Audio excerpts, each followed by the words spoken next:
Hi, my name is Mina Rickey, And I am Lydia Korjak. and this is Decode REI. Discover your perfect real estate investment match with Decode REI. Your matchmaker in the world of real estate. Let us find your investment soulmate and make your heart and wallet happy. Today, we are interviewing Amed. Ahmed is the co founder and managing partner of Premier Capital Investment LLC, Premier Fund Managing Group, and Legacy Building Management LLC. Ahmed entered the real estate business as a wholesaler with his wife and partner, Rochelle. In a very short span, they closed over 130 wholesale deals. They also incorporate short sale leases options, rentals, and other real estate strategies. Ahmed and his wife shifted gears and broke the barrier of Wall Street to open the non performing note business to the public. Over the time and hundreds of deals later, they founded Premier Fund Management Group LLC, an investment fund for the high net worth individual to invest capital for passive returns. Ahmed has been in the real estate business for more than 15 years and works as a consultant in the real estate industry, specializing in non performing notes. He created an algorithm that shows exit strategies and their profit margins so investors will know exactly how much profit it is coming from a deal. He is an internationally recognized podcast personality and educator, and the author and creator of Note Buying Cash Machine, an online training program to investors to learn the ins and outs of non performing note business. Ahmed also published Profiting from Non Performing Mortgage Notes sold on Amazon and carried by other book publishers as well as a contributing writer for the Billionaire Chronicle, an international magazine for high net worth investors. Yeah. And welcome to the show. Yes, Ahmed, welcome to my show. What an honor to have you here. Thank you so much. Thank you for allowing me to serve. Yes, you have such a serving spirit. Yep. Thank you so much. I'm really excited about this. That's awesome. First question that I'm going to ask you is I heard you continuously say stop being investor and start being a banker. What does that mean? Can you explain it to our listeners? So many times we have been taught in our society that the bank is the almighty, right? We go to the bank for everything. And a person has to begin to shift their minds to say that I, as a person, can operate at this high level. As a person, I have to enhance myself and my thinking to be able to operate at this peak level, to be able to serve the community, serve my investors. You know, if I'm going to be collecting capital from investors, then I have to be thinking and operating strategically. I have to be thinking at a high level. I have to be able to analyze data. I have to be able to make hard decisions, and I have to be able to have hard and difficult conversations with people. Hey, Ahmed, I read the book, The Creature from the Jekyll Island. And that was the first time I got a glimpse of how banking works. When I was listening to your podcast, you were talking about how the mind shift of being able to be the one making the decisions, being the leader, telling people how is it gonna go and negotiating with people. But it was basically a mind shift. You had to become that person. And it's very interesting because as you were sharing with us in another occasion, you didn't grow up with a whole lot of money and you actually started in the house flipping business. So coming from that background, I'm very interested on the kind of work that goes between the ears because what we have outside of us, what we can physically see, is only the reflection of what's going on inside of us. Would you please share a little bit about your journey? Because I think it's really impressive. You know, I had to do a lot of study that it seems like it was an insurmountable task.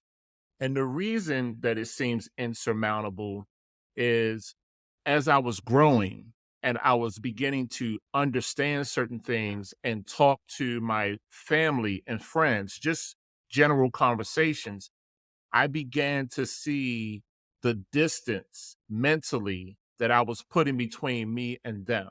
So, for example, I might say, well, I have to get up at 5 o'clock tomorrow morning.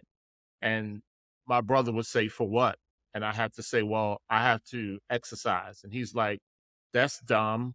Why can't you get up at 7 o'clock? Why do you have to be up at 5? And I would say to him, because most people think that it's dumb that I would get up at 5. So I have to do something that most people wouldn't do, right? Just something small like that creates distance between people. So the mindset that I had to go through, the mind shift that I had to go through, I had to do a lot of studying. I had to do a lot of self reflection. Like I was talking to one of my mentors one day, and just in passing, he said, we were talking, and he was telling me about one of his coaching programs. And I said, money doesn't grow on trees, right? And he stopped me. He said, wait, I was headed to the elevator. He stopped me and said, wait, I need to share something with you. He said, money does grow on trees if you have a money tree. He said, I'm your money tree. That's a different perspective to understand. I was regurgitating a phrase that my mother taught me as a kid. Money doesn't grow on trees, right? But it does grow on trees if you know where to find it. So If you, it was just that mindset training that I had to evolve through over a long period of time.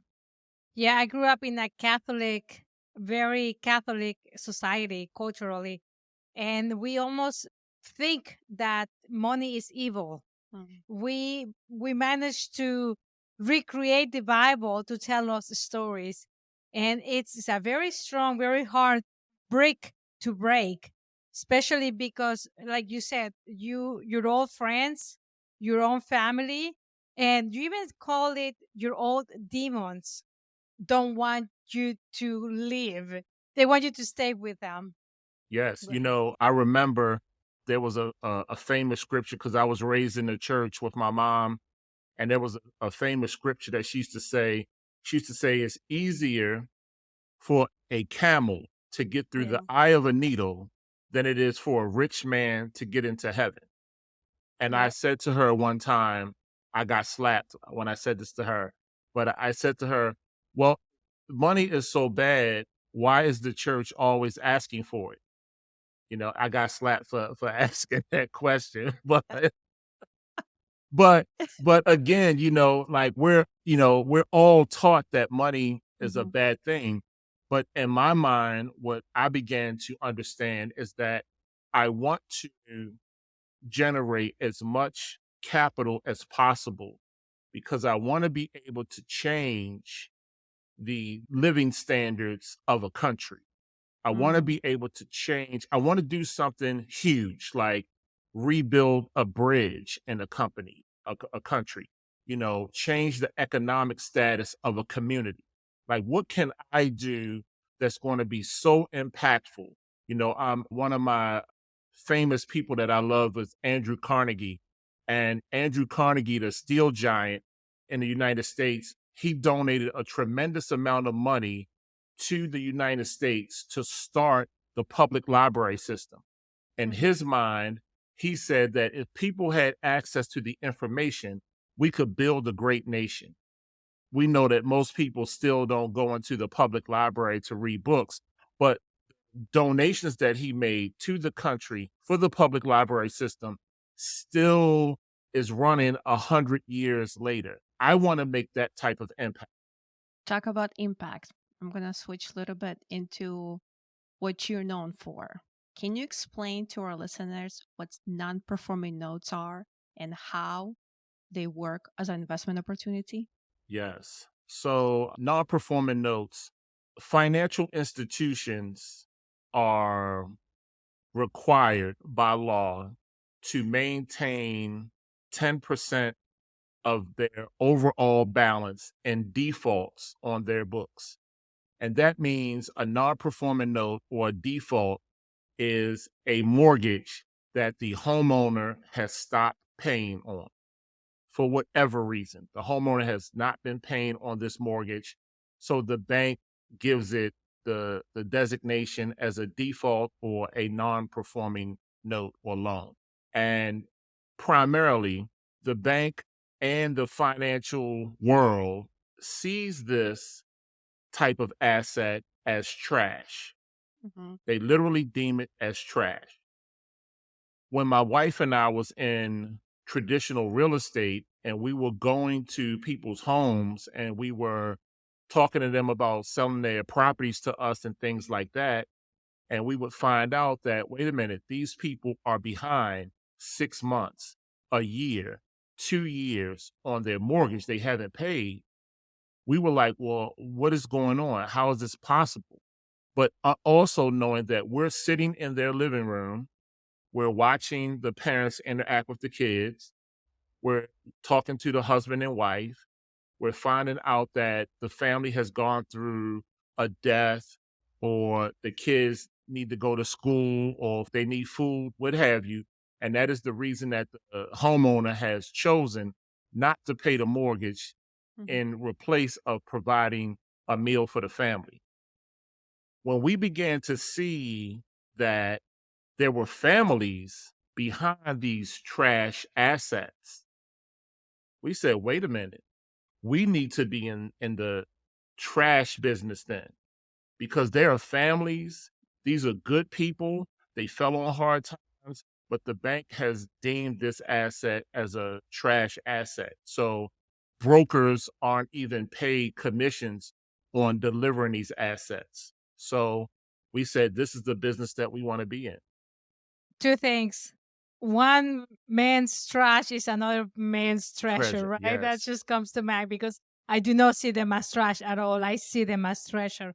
The other thing is, this just makes the case of why good people need to be involved in this kind of business, because we come in and we bring quality of morals and quality of core values into our society, and we care. It's not just a machine. So Lydia likes to talk about the business side. Really like to. I think you're very rich on the mindset kind of things. Let me ask you, because people don't realize this, but you deal with billionaires and millionaires, right? You found that niche. You became that expert. And I heard you one time talking about being a jack of all trails versus being an expert in one thing. Would you please make the case for being an expert versus being a jack of all trails? Yes, yes. Trays. Trades. Trades. Sorry. So specialized knowledge is what we should be striving for. Imagine if you had to go to the hospital for a heart surgery. Well, I don't want the general practitioner. I don't want the guy that's good with the foot and the leg. I want the guy that only specializes in hearts, right?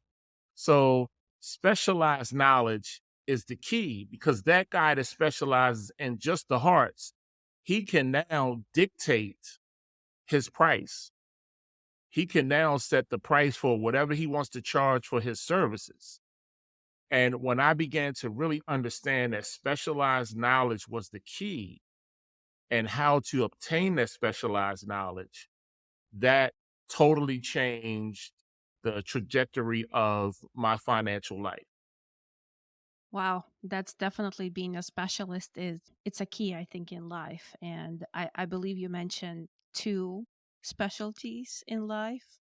And then I read a book that it says it takes what, 10,000 hours? Yes.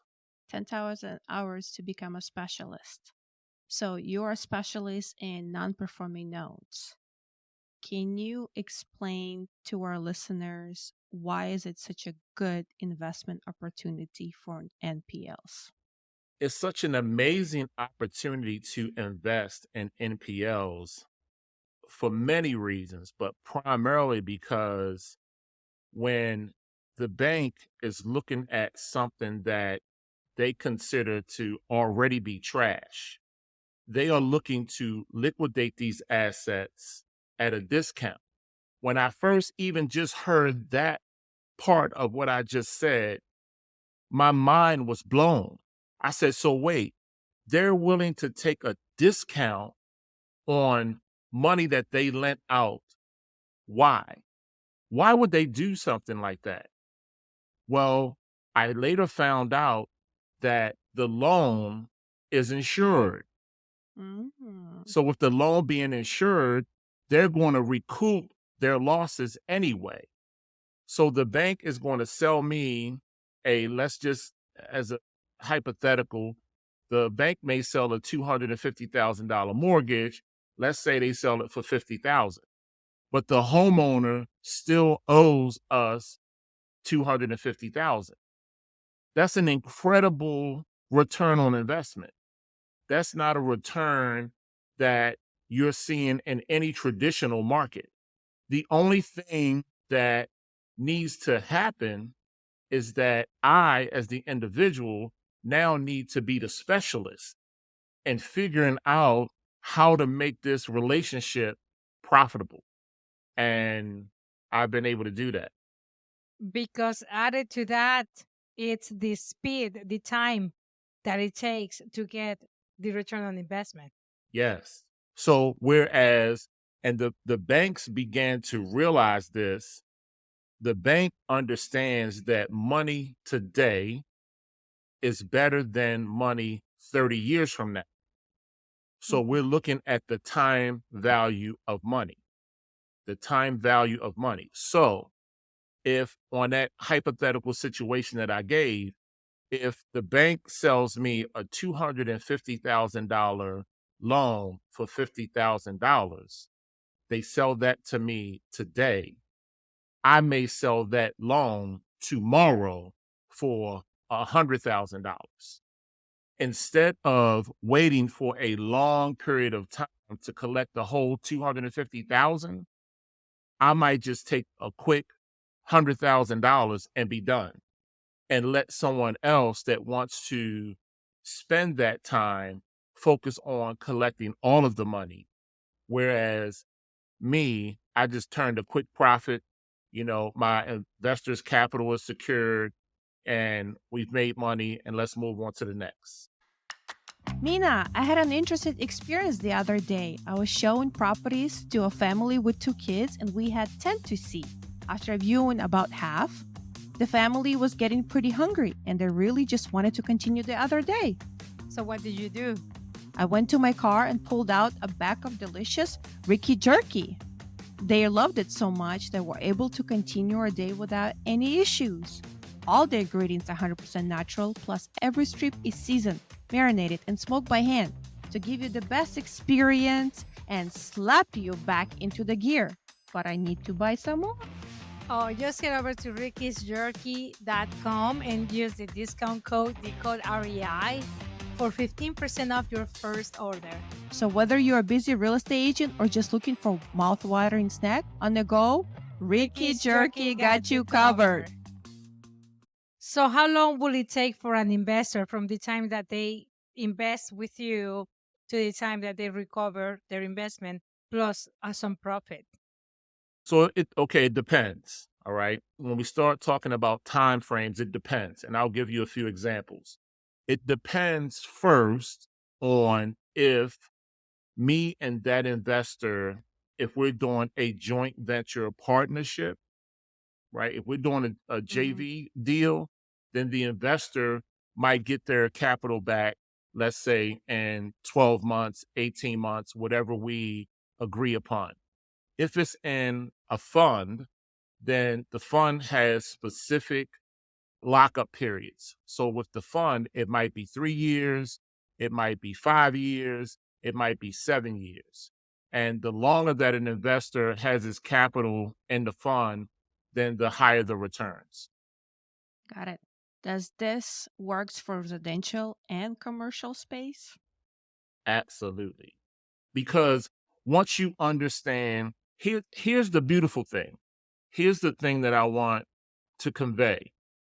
If you are buying a commercial property, there are things that you must understand about the nuances of the commercial investment.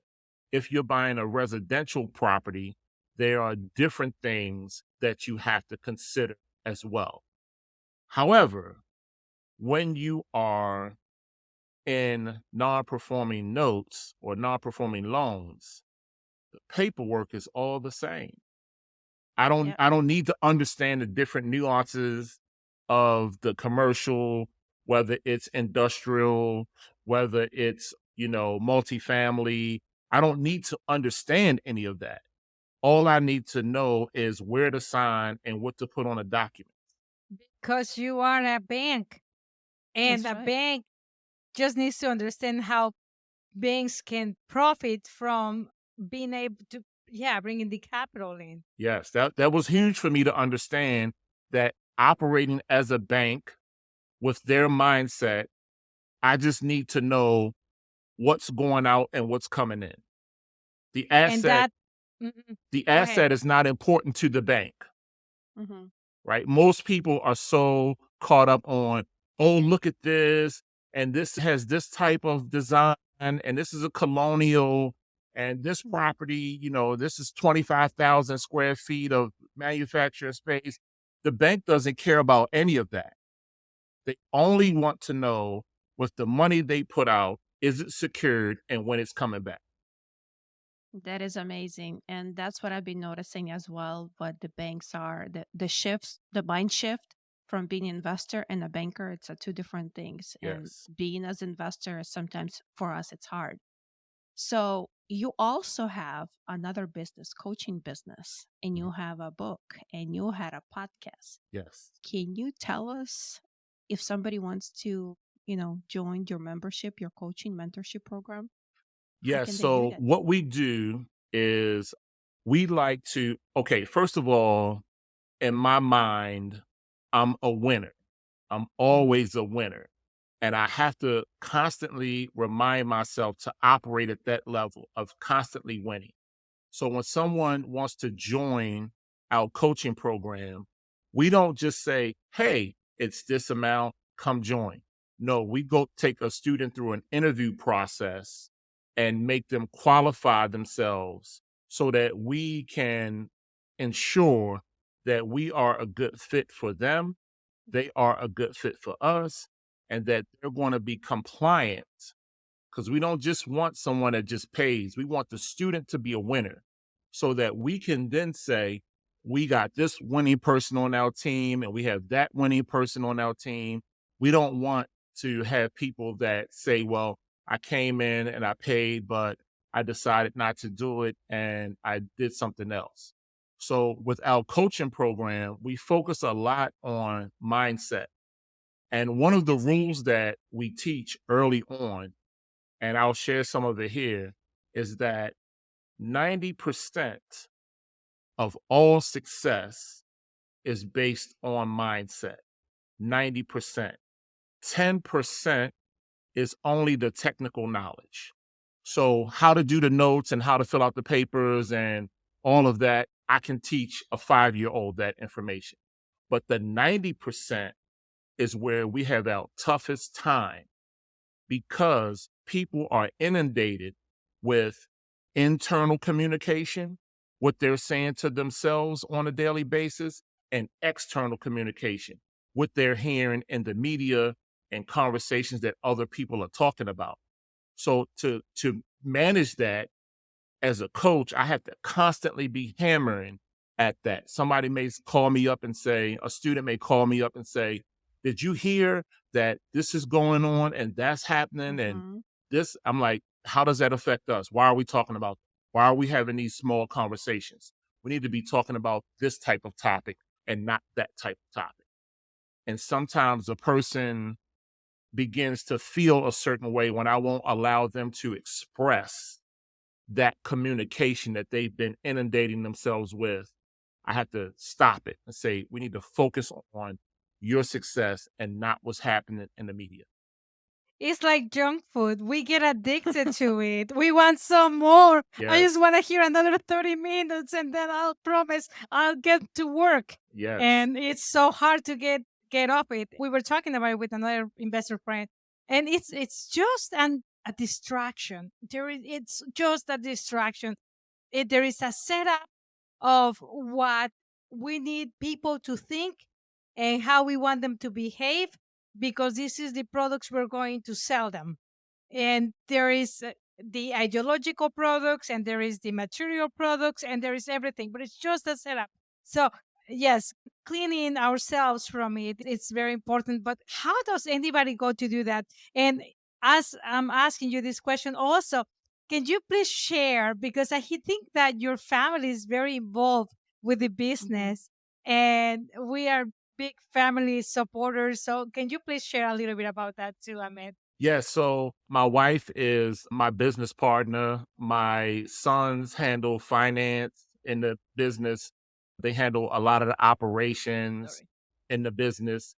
And if you think that being successful in business is hard, try working with your spouse. It's super hard because my wife is extremely smart and she's very strong willed and has a very strong personality. And what I have learned as a man, that I think that this has made me even a better man and husband and business owner, is that I've learned to see the value in her and what she knows and brings to the table. And it's amazing to if just experience that, to get out of the masculine, to say, wait a minute, she has a good point. You know, let's approach it from this perspective and let's see how that works.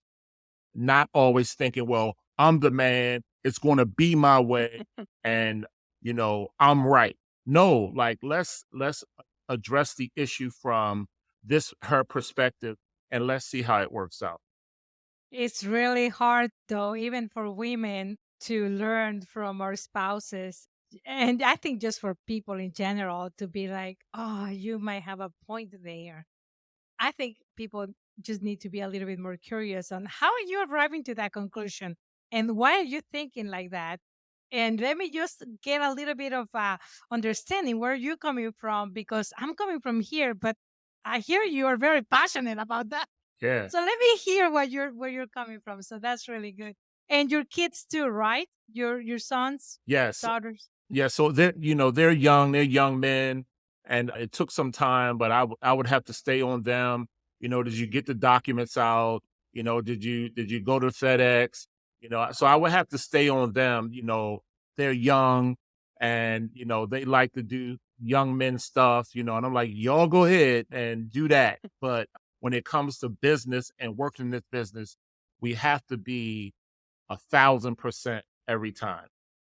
Do they get the concept? Do they buy into the idea?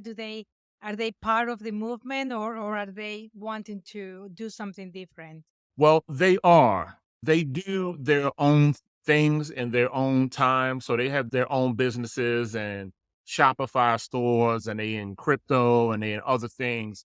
But the one thing that I let them know, and I was able to gain control very easily, is I said when they were first coming into the space to actually work, they did a little bit of work and I said, okay, here's your paycheck. And they said, we get a paycheck? And I'm like, yes, here's your paycheck.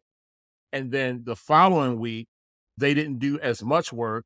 And I said, you don't get a paycheck this week. They said, why not? I said, well, you didn't really do the work that I asked you to do. So they thought that just because I was dad, that I was just going to be Uh-huh. giving them paychecks. And I'm like, that's not how life works. So you only get paid when you do the work. One more question. Sorry, Lydia, but Okay. this is very important because I have this conversation with a lot of the investors and people that are in the multifamily space. And we talk about how, because we didn't grow up with this kind of money, we want to overgive to our children. And that turns into just raising brats. How do you resist that temptation? Yet coming up, I remember my mom telling me, if it costs more than $5, you can't do it. So with my kids, I wanted to give them everything that I didn't have. And I realized that that healing needed to be personal for me, that I couldn't put my healing on someone else. So just understanding that alone, I said, I want to give you what my father gave to me. And that is the love and the gift of reading and learning. If I can give you that, then I have given you everything. Because when you can understand that you can go and learn something from reading and acquiring knowledge, then I've given you all that I need to give you. Yes, yes. And especially in today's era where we have all the information available at our phones. Yes, And it has made us a lazier society because we don't have to remember things. We can just look them up instantly. We don't even have to type them anymore. yes. And so that is a very amazing great gift, the gift of thinking, Yeah. the gift of your brain. I And I, love I that. didn't fully address Lydia's question when she spoke about the book. I decided to write a book and put this information down for, our legacy. But I didn't want to write a legal treaty on this industry. Mm. So it took me a long time of just thinking about how to put information in the book that was going to make sense, but also not be scrutinized by an attorney. So I just Mhm. wrote the book from my own personal experience. I wanted it to be in common language so that anyone could just understand the concept. I didn't want to use a lot of industry terms to try to make myself seem smart. I just wanted to relate to the common man or woman and have them understand and get a grasp of the concept. And by the way, you did. I listened to your book and ordered a hard copy to read, and it's amazing. Anybody can understand what a non performing note is. You even go into details how to buy them, what to expect, what's the mortgage servicer, and all the other stuff. So, thank you for that. Thank you. Yes. So, on that note, how can our listeners contact you if they're looking for coaching and mentorship or invest in your fund? Yes. So the fund, Legacy Builders Fund, the fund is for non accredited investors. The fund has a $500 investment level that a person can come in. Oh, We wanted it to be small so that the common person can come in and invest. So yes, that is the fund. There's a 3-year lockup, and we invest in non-performing notes. awesome. Can somebody use their self direct IRA to direct it into the fund? Absolutely. Great. So what I would like to do is have someone just email me. Mm-hmm. Should I say it here or Yeah, Yes. go ahead, say uh, it here, and then we'll put it in the notes as well. so you can email me at Amed, AMED, at premiercapitalinvestmentfund.com.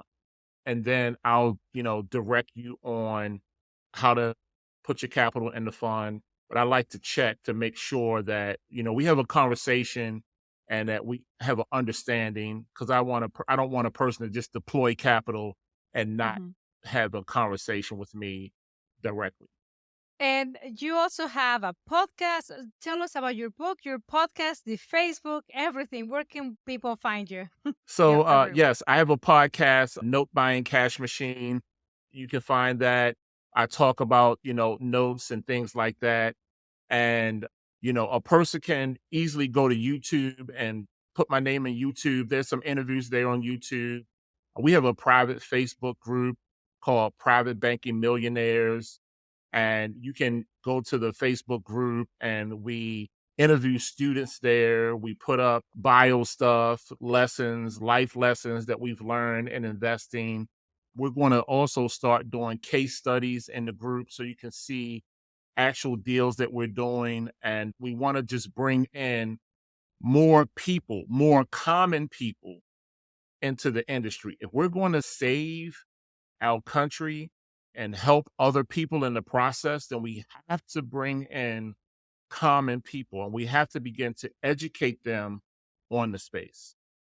I mean, I'm just curious. When you say save, is it because it's going to those huge monsters of what is it names? Just very few names are owning a lot of everything. Is that what you mean by saving?